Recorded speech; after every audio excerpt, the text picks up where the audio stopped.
Un, deux, test, un, deux, test. Ok, je vais essayer comme ça. Alors, je demanderai à tout le monde de bien vouloir s'asseoir pour que nous puissions commencer notre activité. Alors, honneur, honneur, la société. Merci beaucoup d'être présent en cette commémoration de notre Père, l'empereur Jean-Jacques Dessalines. Alors, on m'a demandé de faire l'ouverture avec vous. Alors voilà, alors c'est l'ouverture. Alors, bon, vous me connaissez, on se connaît, on est assez familiarisés. Mon nom est Gino X. Je suis un des fondateurs de l'école Académie X. Aussi, je suis membre du comité Vision Mounal. C'est pour moi un moment important. Et pourquoi? Parce que c'est un temps que je peux dire pleinement que nous consacrons entre nous, pour nous, dans les choses qui nous concernent, nous. Et c'est assez plaisant parce qu'on a passé beaucoup de temps à passer dans les autres choses des autres personnes, très peu de temps dans nos affaires à nous. Donc pour moi, ça a été vraiment un honneur qu'on m'a demandé de pouvoir faire l'ouverture avec vous. Et j'ai trouvé qu'une des meilleures façons de faire l'ouverture, c'est avec une lecture d'un passage que notre Père et nos héros nous ont laissé. Alors, ce texte se trouve dans la Constitution. Alors, je lis. En présence de l'être suprême, devant qui les mortels sont égaux, et qui n'a répandu tant d'espèces de créatures différentes sur la surface du globe, qu'au fin de manifester sa gloire et sa puissance par la diversité de ses œuvres, en face de la nature entière dont nous avons été si injustement et depuis si longtemps considérés comme les enfants réprouvés. Déclarons que la teneur de la présente Constitution est l'expression libre, spontanée et invariable de nos cœurs et de la volonté générale de nos constituants. La soumettons à la sanction de Sa Majesté, l'empereur Jean-Jacques Dessalines, notre libérateur, pour recevoir sa prompte et entière exécution.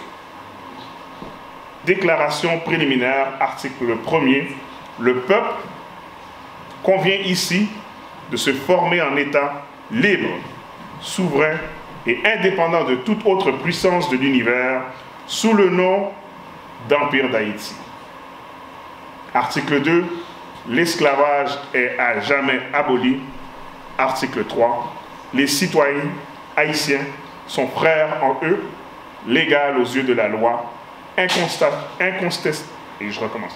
incontestablement reconnus, et il ne peut exister d'autre type, avantage ou privilège que ceux qui résultent nécessairement de la considération en récompense des services rendus à la liberté et à l'indépendance. Alors ceci se trouve dans la Constitution impériale 20 mai 1805.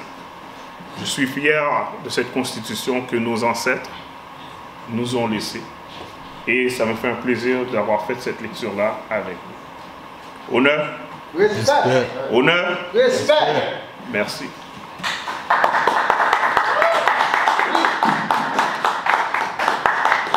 C'est pas fini. Alors, ce n'est pas de moi, mais je crois que nous sommes chacune mandatés à aller prêcher cette bonne nouvelle à nos frères et sœurs, haïtiens, haïtiennes, membres de l'Empire de la Liberté.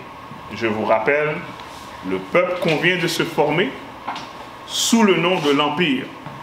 Donc l'Empire, c'est le peuple. Alors j'espère que vous allez nous aider dans ce mandat que nous avons pris, de prêcher cette bonne nouvelle, comme les chrétiens disent, d'amener cette bonne nouvelle, de parler de notre histoire, et non pas de leur histoire, de notre histoire, et de convier les gens à se former ici et partout où est-ce qu'ils sont sur cette planète, en l'Empire. Car l'Empire, c'est nous, C'est la plus haute forme d'autorité qui peut exister. Donc, je tiens à vous remercier. Je ne sais même pas si j'ai timé, si c'était 15 minutes. Mais c'est détail, ce n'est pas important. Alors, bonne activité, bonne journée. Et j'encourage tout le monde dans la participation. C'est super important parce que nous sommes des êtres vivants. Alors, je cède la place à la prochaine personne ou à la prochaine partie de notre menu. Alors, merci tout le monde. Aïbobo, Bilolo, Aoshenago.